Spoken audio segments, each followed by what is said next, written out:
Welcome back, class. It's Mr. Applequist. We are going to continue working on our mountain picture. So open it up from yesterday. It should be in your open from cloud or open recents. You should have saved it under your name and then mountain or something else. So what we are going to do today is continue drawing our mountains. Let's concentrate on this guy right here. So let's turn down the opacity on this one. Hit V to select it. We got it at 100 right now. Let's turn it down just so we can see what's in front of it. So I'm going to turn it way down so I can barely see it because I want to be able to see these mountains. So I'm going to go back to the path tool, hit P, or we can go to the top and select it, but I'm just going to hit P on the keyboard. And I'm going to zoom in, Control plus, and I want to concentrate on this mountain over on the left.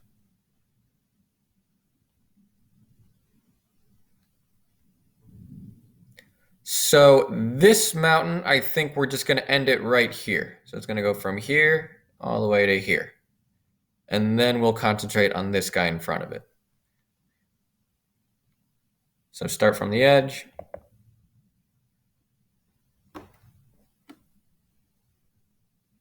And actually, let's start from the edge of the canvas. So click Control Z to undo that. Start from the edge of the canvas. Go across. Because we're going to try and fill up the whole canvas to make it look like it's not just a picture that we took, it's a picture that we made. So I'm just following along the edge. It's okay if I don't follow everything, but if I want to get a little more accurate, I can zoom in one more click if I want. So I just hit Control plus CTRL button and the plus button.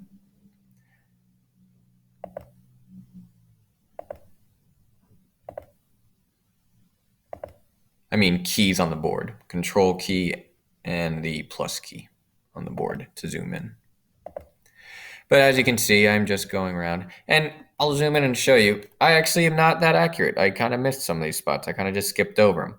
But I'm using this as a guide, remember? So if it's not exactly the same, that's fine. If it's close, that's good because when we zoom out, it's not going to be that noticeable.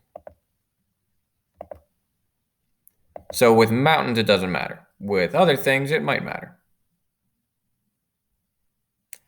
So this guy goes, we've got this mountain right here that's in front. I haven't clicked yet.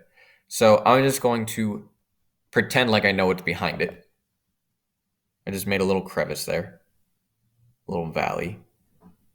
And then I'm going to continue because these two are about the same shade. So I'm pretty sure they're part of the same range, or at least they're in the same line, the same distance apart from us. So you can see it kind of forming this shape on the outside up here and down here. Once I finish the shape on the bottom, it'll change that because right now it's trying to connect all the pieces into one shape right now. And I'll just make this extra one right there. See, now it's gone under, but I still want to make it go extend a little bit further down. So I'm going to click here. See, and now it's that whole mountain to extend a little bit further, and I'll just go down to here. And that is our third mountain range. So we want this to be a pretty dark color, not the darkest, just darker than our really light grays. So let's go with a middle gray, something like that. Already gotten a little darker, we can tell. So that's a fine color. We'll turn down the opacity on it again. I'm hitting V to select things. So the opacity is 20%, 22%. That's not bad. Let's zoom out, see what we got. Zoom out again. So we got the 3 mountain ranges, like I said.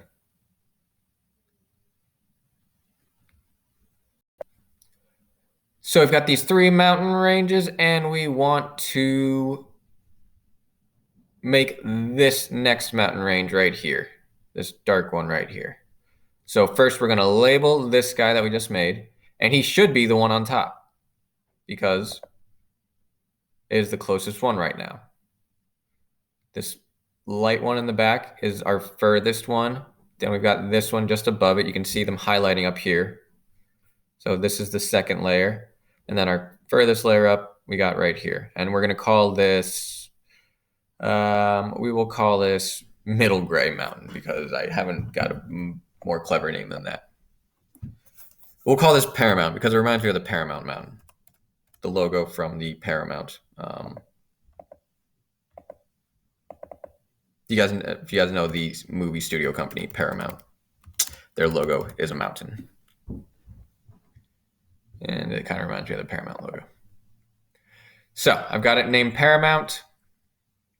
Now we want to do this mountain in the middle. We'll probably call this one Middle Gray Mountain or something because it doesn't look like the Paramount.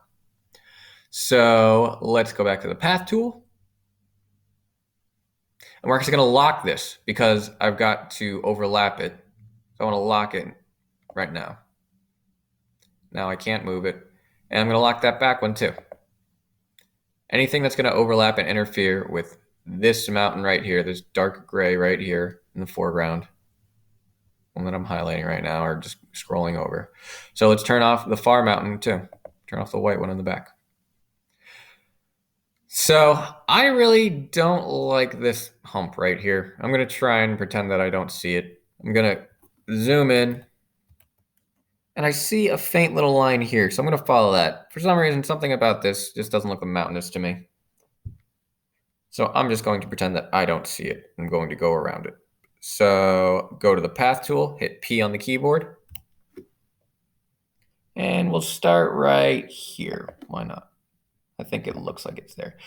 You guys might see something different, a faint line. Just go with what you think you see. What you think the mountain should like. If it's an obvious line, follow it. If it's a little mixed in or muddled, blended in with something else, don't stress out. Just go with what you think you see.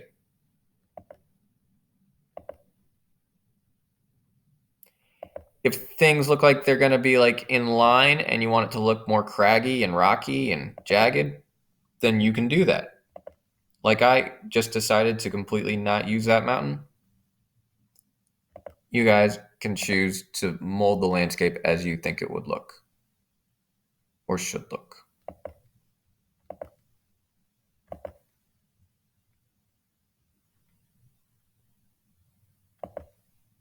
Didn't turn down the white on that, which I kind of regret, but whatever. We can just get through it.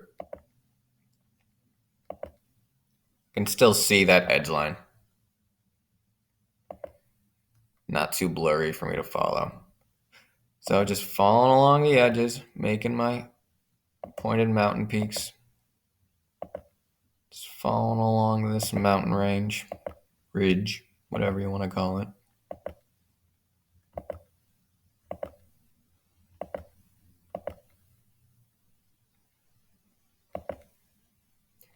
Like I said yesterday, think of it as meditation. They have adult coloring books that they say can be relaxing. Think of this as just following the edges. And that's pretty close. We could go down to the edge here if we wanted. I'm just going to connect it back over here.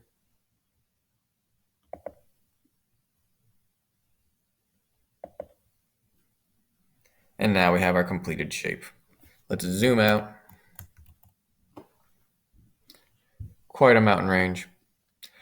Let's get rid of the border, remember? Trash that border by selecting some empty space on that. Oh, where'd it go? Oh, I guess it's gone. I guess I must have trashed it because I cannot see it. I'd have to add it if I wanted one, but I don't want to add one. So we are going to change the color to a middle gray, a little bit darker. As we get closer and closer to us, we get darker. Control Z, hit V to select our mountain. V on the keyboard, and let's go with the middle gray. I think I just selected this one for the other mountain. So let's try this one.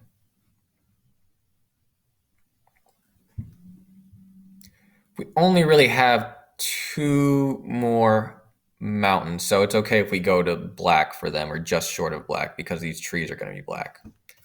So let's zoom out a little bit.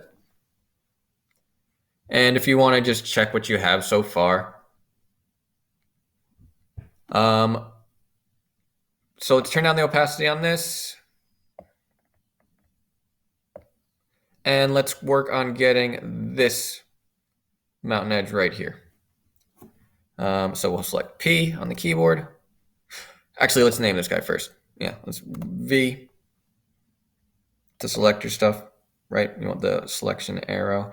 So we know this is the one that I've selected.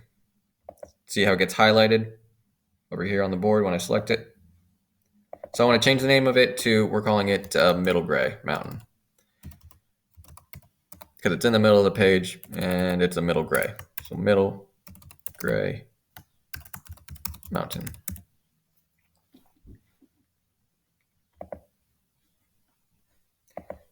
This, I think, is just accidental path I just made. This is also an accidental path I just accidentally clicked and didn't mean to make it. So let's lock this guy in place for now. Actually, we're going to unlock him for a sec. Opacity's pretty good. And we're going to make the path over here. Select P, and then just follow along the path. This one we want to get kind of close on because it's kind of a close-up. So zoom in, follow along the edge, and it's looking kind of straight. So if you want to just add your own peaks and cragginess to it, jaggedness, that's fine. If you want to follow it exactly as you can, that's fine too. This one's going to be pretty small. And we want to continue it all the way down to here, just in case we need shading. So connect it, and now we've got that filled. So we want this one to be a little bit darker. Maybe something like this. Oh, Control Z to undo that. Then hit V. Select the thing that you want to select. Oh, I'm on the background. So I locked the background. Now I'm selecting my object. And get rid of the border. Trash it. And now change the color to a dark gray. It could be this gray or that gray. One of the two. So we can turn up the opacity on everything, and let's just take a look at everything. Everything's locked. So let's unlock everything. Select it all. And let's just turn up the opacity, see how everything looks.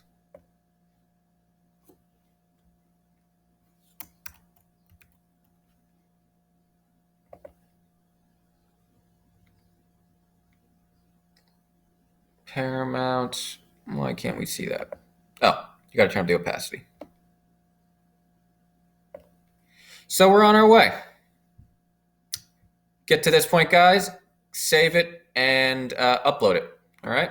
So go to File, Save.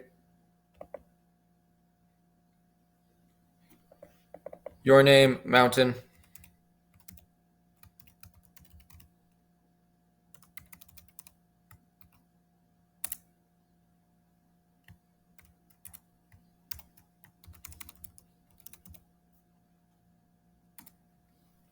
Then we're going to convert to JPEG and then upload that.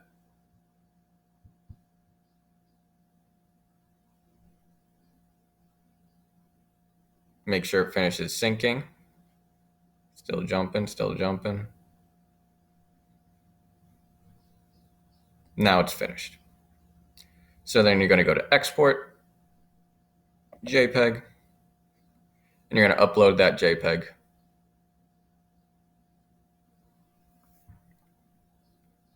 We'll finish up our mountains, trees, and get into the cloud effects tomorrow. And then we'll be just about done after we do a little background. So should be finished by Thursday or Friday. Have a nice day, guys.